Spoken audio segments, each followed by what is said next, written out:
Olá pessoal, eu sou o Scooby-Doo. Opa, peraí. Não, eu tô mais pro Dálmata, do 101 Dálmatas, então deixa isso pra lá.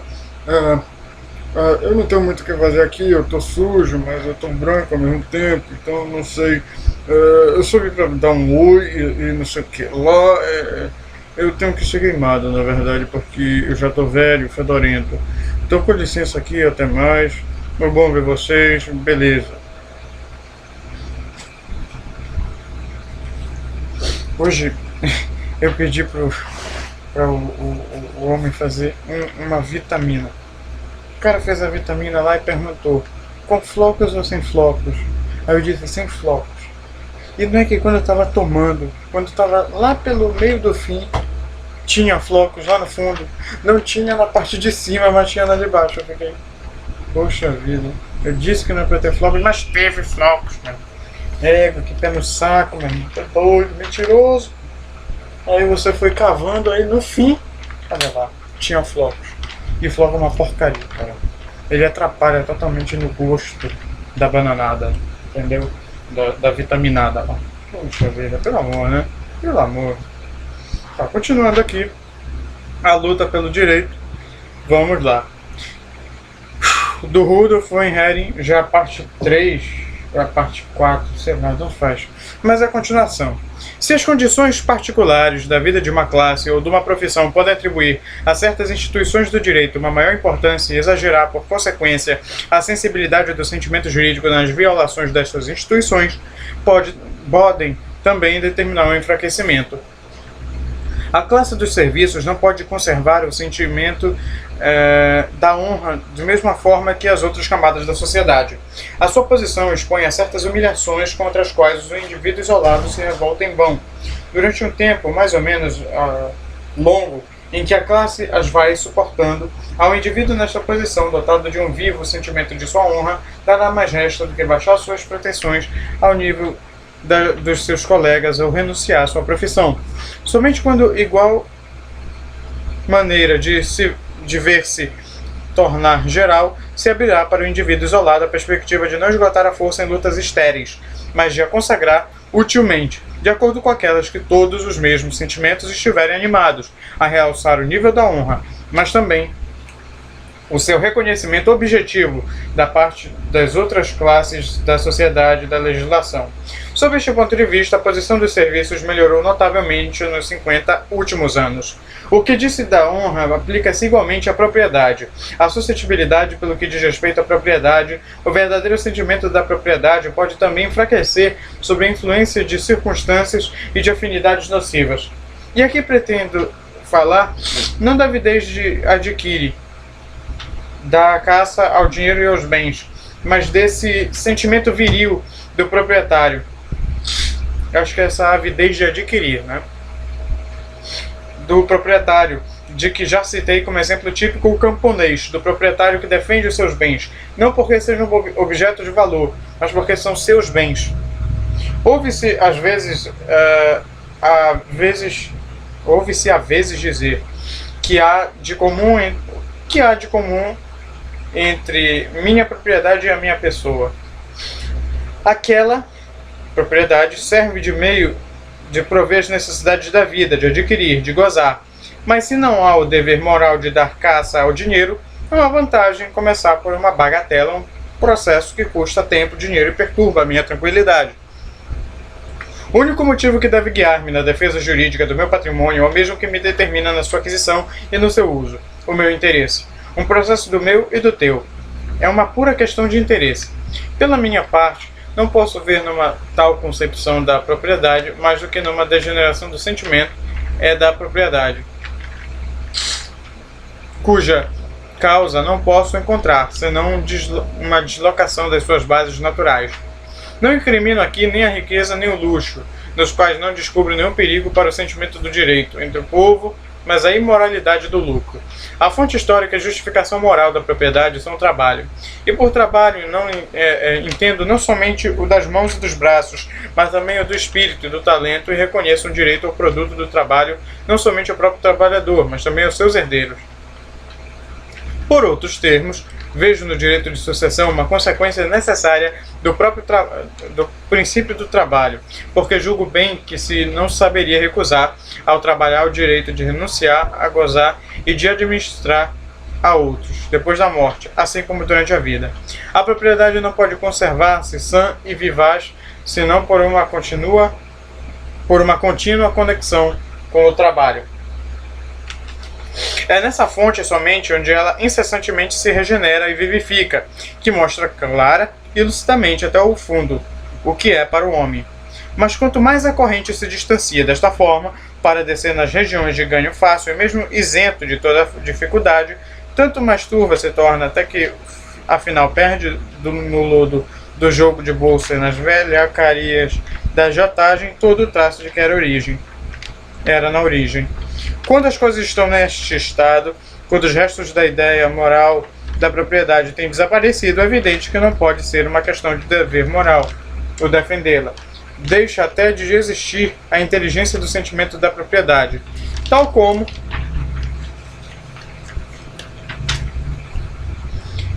vive na alma de todo homem que deve ganhar o pão com o suor do seu rosto. A desgraça é que os caprichos e os hábitos da vida gerados por tais causas se difundem pouco nas classes em que não seriam produzidas espontaneamente, sem contato. Pode nas cabanas observar-se, por comparação, a influência dos milhões adquiridos no jogo da bolsa e homens há que, transplantados para um outro meio, teriam compreendido pela própria experiência a condição que repousa sobre o trabalho, mas que, sob a influência enervante de uma semelhante atmosfera, neles jamais viram, senão uma maldição. O comunismo só prospera nos pântanos, onde a ideia de propriedade está dissolvida. Na origem da corrente, não se conhece. Podem verificar-se no campo, em um sentido diametralmente oposto, fatos de experiência segundo os quais a maneira porque as classes dirigentes encaram a propriedade não se restringe exclusivamente a elas, antes se comunica também às outras classes da sociedade. Salvo o caso de se colocar fora das relações com os camponeses, aquele que vive continuamente no campo tomará involuntariamente sem mesmo as relações e a sua personalidade o impelirem a isso, alguma coisa do sentimento da propriedade e da economia do camponês. O mesmo homem, tipo médio e com caracteres semelhantes à maioria, tornar-se-á econômico se vive como um camponês e dissipador numa cidade como Viena, se vive como milionários. Puxa, sério mesmo, esse cara dizem que é uma leitura boa. Não, não é. Qualquer que seja, afinal, a causa do referido enfraquecimento do caráter, que por amor das comodidades se subtrai à luta pelo direito, e ainda que durante muito tempo o valor do objeto não excite a resistência, basta para nós conhecê-lo e assinalá-lo, tal como se nos apresenta. A sua filosofia prática da vida, como ele recomenda, não é mais do que a política da covardia. O cobarde, puxa vida, do tempo da pedra isso aqui. O covarde que foge do campo de batalha salva precisamente o que os outros sacrificam, a vida, mas salva a causa da própria honra. Deixa eu ver o que mais. Somente as circunstâncias que os outros têm em consideração o salvam, e ele e a sociedade das consequências que sua maneira de proceder deveria inevitavelmente arrastar. Se todos como eles pensassem, todos estariam perdidos. O mesmo sucede com o covarde abandono do direito. Inofensivo como o ato de um só, produziria a ruína do direito se viesse a tornar-se a regra das ações. Deixa eu só ver quantas páginas faltam para terminar esse capítulo. 1, 2, 3, 4, 5, 6, 7, 8, 9... até chegar ao capítulo 3 e final. Sob este ponto de vista, mesmo a aparência inofensiva de o quê? De uma tal maneira de proceder apenas se compreende por não se prejudicar quase nada na luta do direito contra a justiça. Essa luta, com efeito, não se restringe aos indivíduos, mas nos estados adiantados o poder público toma nela a maior parte porque persegue oficialmente e pune as infrações graves contra o direito dos indivíduos, contra a sua vida, pessoa ou fortuna. A polícia e o juízo criminal empregam antecipadamente, por causa dessa infração, uma grande soma de trabalho. Mesmo para as lesões de direito cuja acusação fica exclusivamente entregue aos particulares, está providenciado para que a luta não seja abandonada, porque ninguém segue a política do covarde. Antes, toda a gente se interessa pela sorte dos combatentes, principalmente quando o objeto de litígio triunfa sobre todos os incômodos que deles resultam. Mas suponhamos circunstâncias em que desaparecesse a proteção que o indivíduo encontra na política e na lei criminal. Coloquemo-nos numa época em que, como na antiga Roma, a acusação do ladrão e do desordeiro era trabalho exclusivo do lesado. Quem deixará de ver onde deveria ter conduzido este abandono do direito? Ao instamente dos ladrões e dos desordeiros. Exatamente o mesmo sucede na vida dos povos. Como o povo, com efeito, está entregue a si próprio, nenhum poder superior desobriga do cuidado de defender os seus direitos, e basta que eu invoque o exemplo dado da légua quadrada de terreno para mostrar as consequências que, para a vida dos povos, teria aplicação da teoria que pretende medir a resistência contra a injustiça pelo valor material do objeto em litígio. Ora, é impossível que uma máxima que se mostra insustentável e tende para a morte em toda parte onde se põe à prova, pelo aniquilamento do direito, seja reconhecida exata, mesmo quando, por exceção, as suas funestas consequências se encontram neutralizadas a favor de outras circunstâncias. Em qualquer ocasião, se poderia mostrar a funesta influência que essa máxima exerce, mesmo numa desses casos relativamente favoráveis. Rejeitamos, portanto, repelindo para longe esta moral cômoda que nenhum povo, nenhum indivíduo, algum do senso jurídico, jamais fez sua. Ela é a marca e o testemunho de um sentimento jurídico mórbido e impotente. Não é, afinal, outra coisa mais do que o puro e grosseiro materialismo no domínio do direito. Só tem um problema, esse livro está faltando algumas letras. Isso é meio irritante. Além do próprio livro, isso é irritante porque o autor demora um pouco para chegar direto ao ponto e fica com essa chatice aqui. Mas beleza. É certo neste domínio a sua plena razão de ser, mas só dentro de certos limites. Adquirir o direito, usá-lo, defendê-lo não é, quando se trata de uma injustiça puramente objetiva, mais do que uma questão de interesse. O interesse é o foco prático do direito, no sentido subjetivo. Mas em presença do absolutismo que levanta o braço contra o direito, este ponto de vista materialista que confunde a questão do direito com a do interesse perde todo o valor, porque o golpe que o absolutismo vibra sobre o direito não pode atingi-lo sem ferir conjuntamente a pessoa. Pouco importa o que forma o objeto do meu direito. Se um simples acaso o tivesse arrojado à esfera do meu direito, poderia fazer-se, talvez, sair sem ele lesar.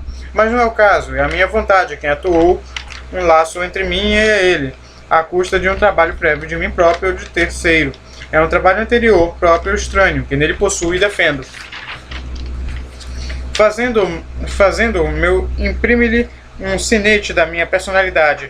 Quem o toca esta última. O golpe que lhe vibre atinge-me a mim também, porque estou nele.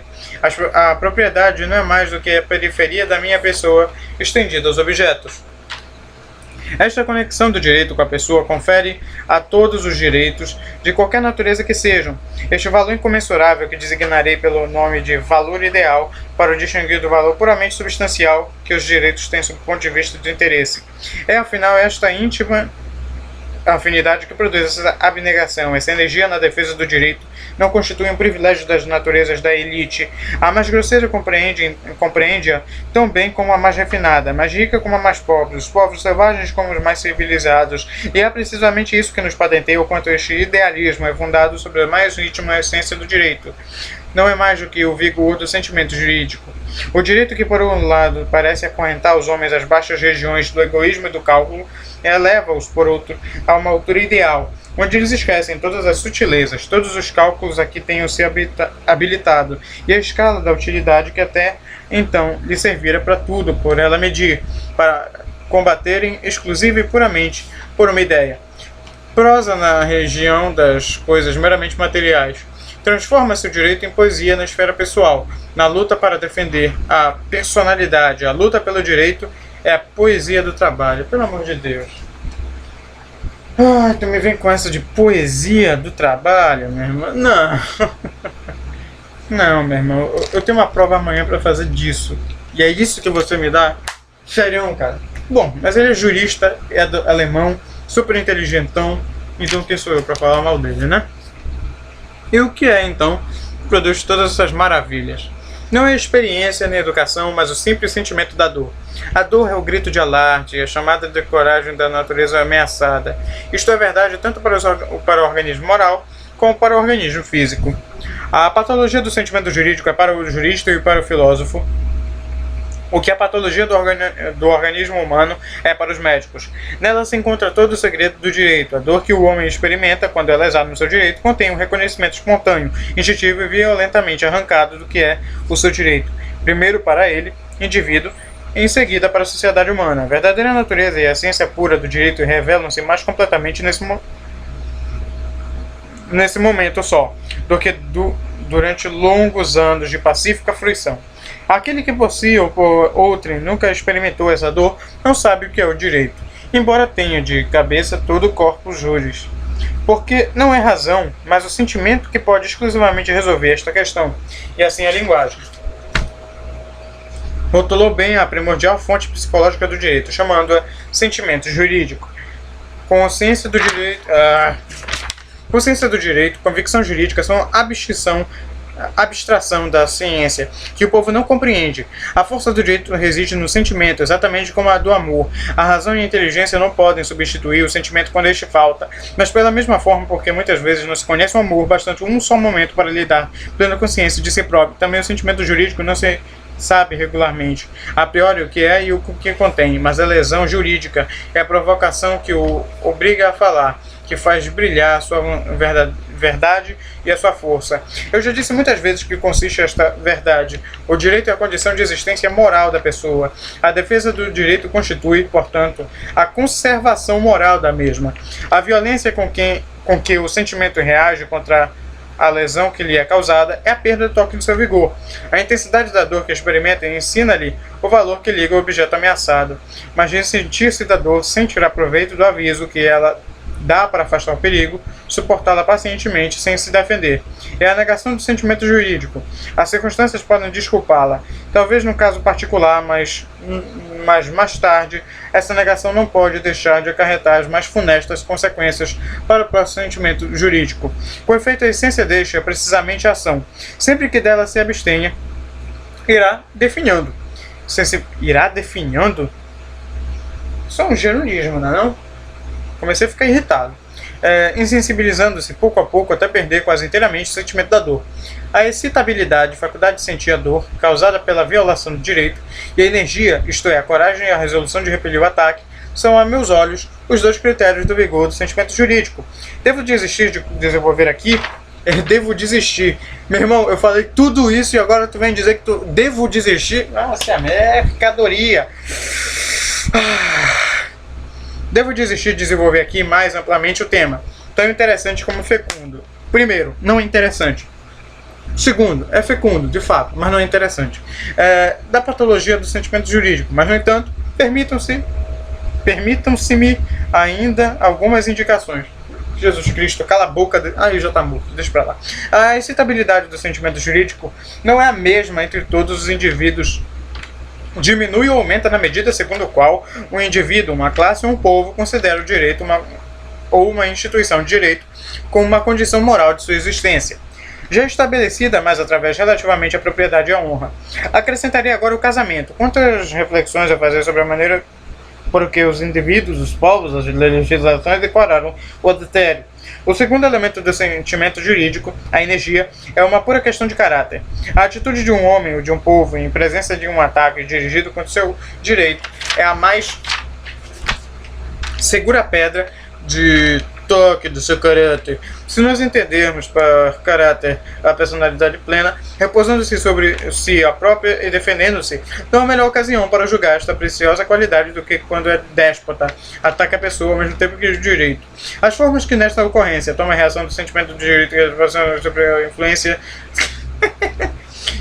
formas que nesta ocorrência toma a reação do sentimento do direito da personalidade, quer sob a influência da dor, essa reação se traduz em vias de fato brutais e arrebatadas, quer se manifeste por uma resistência ponderada, mas tenaz, não podem de forma alguma servir para calcular a intensidade do sentimento jurídico, e não poderia cometer-se erro maior do que atribuir ao povo selvagem, ou ao homem sem educação, para quem a primeira destas formas é a forma normal, um sentimento jurídico mais vivaz do que...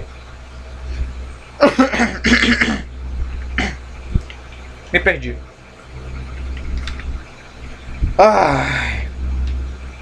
Para calcular a intensidade do sentimento jurídico, não podem cometer-se o erro maior do que atribuir ao povo selvagem ou ao homem sem educação, para quem a primeira destas formas é a forma normal, um sentimento jurídico mais vivaz do que o homem civilizado, que toma o segundo partido. As formas são mais ou menos uma questão de educação e de temperamento. A firmeza, a inflexibilidade, a durabilidade e a resistência valem tanto como a brutalidade, a violência e a paixão. Eu tô ouvindo a música do Canavial de Paixões. É isso que eu tô ouvindo? Mano, esse rapaz, mano. Desgraça seria se de outra forma acontecesse. Os indivíduos e os povos perderiam o sentimento jurídico à medida que ganhariam em civilização. Olhar sobre a história e sobre a vida civil basta para nos provar o contrário. A riqueza e a pobreza não são antecipadamente decisivas em tal matéria. Por mais diferente que seja a medida econômica segundo a qual o rico e o pobre avaliam as coisas, nenhuma influência tem quando se trata de menospreço do direito, porque nós já vimos que não se trata aqui do valor material de um objeto, mas do valor ideal do direito, da energia, do sentimento jurídico na sua aplicação especial ao patrimônio. E não é a composição do patrimônio, mas é a natureza do sentimento jurídico que faz aqui pender a balança. A melhor prova é nos fornecida pelo inglês. A sua riqueza não tem prejudicado o seu sentimento jurídico, em muitas ocasiões temos tido no continente de nos convencer da energia com que esse sentimento se afirma, até nas mais simples questões da propriedade, como no exemplo considerado do típico inglês em viagem, que resiste a uma velhacaria do dono do hotel ou do cocheiro, com tamanha virilidade como se tratasse de defender o direito da velha Inglaterra, que adia, se for preciso, a partida e fica muito mais dias no mesmo sítio, despendendo 10 vezes mais que a quantia que se recusa a pagar. O povo ri e não compreende isto. Provera a Deus o que compreendesse, porque em alguns francos que este homem defende, encontra-se na realidade encerrada a própria velha Inglaterra. Lá longe no seu país, compreende cada qual o seu direito e ninguém tenta sequer prejudicá-la assim tão facilmente. Agora suponhamos um austríaco da mesma condição e da mesma fortuna, colocado na mesma situação. Como procederá ele? Segundo a minha experiência a tal respeito, não haverá 10% que sigam o exemplo do inglês. Os outros temerão os dissabores da questão, o escândalo, as falsas interpretações a que podem expor-se, interpretações, aliás, a que um inglês em Inglaterra não deve recear, mas que também não inquietem entre nós. Em resumo, afinal pagam. Mas no franco que o inglês recusa e que o austríaco paga mais do que se crê, há alguma coisa da Inglaterra e da Áustria, tá? Só a história secular de seu desenvolvimento político e de sua vida social. Procurei até aqui explicar a primeira das duas proposições acima estabelecidas, a luta pelo direito e dever do interessado para consigo próprio. Examinemos agora a segunda proposição. Sinceramente, cara, eu sei que tu examinou aí, legal, beleza. Como é que um bicho desse pode ter um carrapato? Não pode, né, cara? Não é nem um cachorro de verdade. Só deixando claro aqui um negócio. Fazer um fichamento desse cara aparentemente é muito fácil, né? Porque ele fala tanta coisa que parece um balão. Sabe quando você enche um balão? A única coisa que você quer é espocar o balão. É isso aqui que acontece, cara. Esse homem fala demais, sério mesmo, fala demais. E dá vontade de parar de ler ele, sabe? Dá vontade de parar de ler ele porque ele não parece ser objetivo no que ele quer mostrar, sabe? Aí dizem assim, não leiam as resenhas, leiam um livro. Não acho muito uma boa ideia ler esse livro inteiro, porque o cara... Ele não deveria ter feito um livro, sério. Ele deveria ter feito um artigo, sério, cara, porque, pelo amor de Deus, esse livro aqui...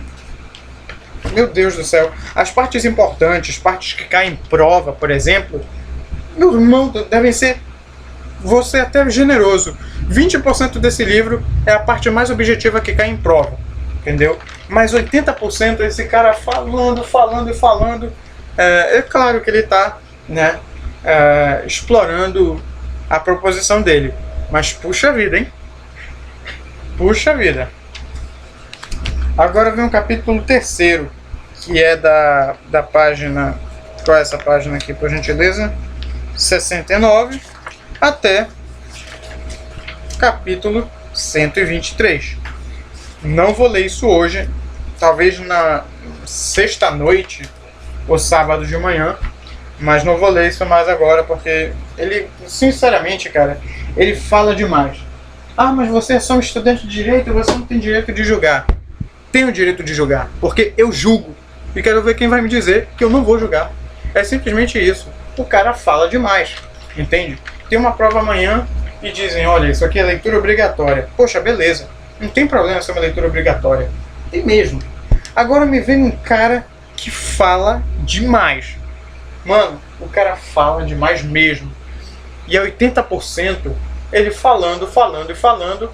E o objetivo o que eu tô buscando não é essa... deixa eu pensar assim. Bora ver assim.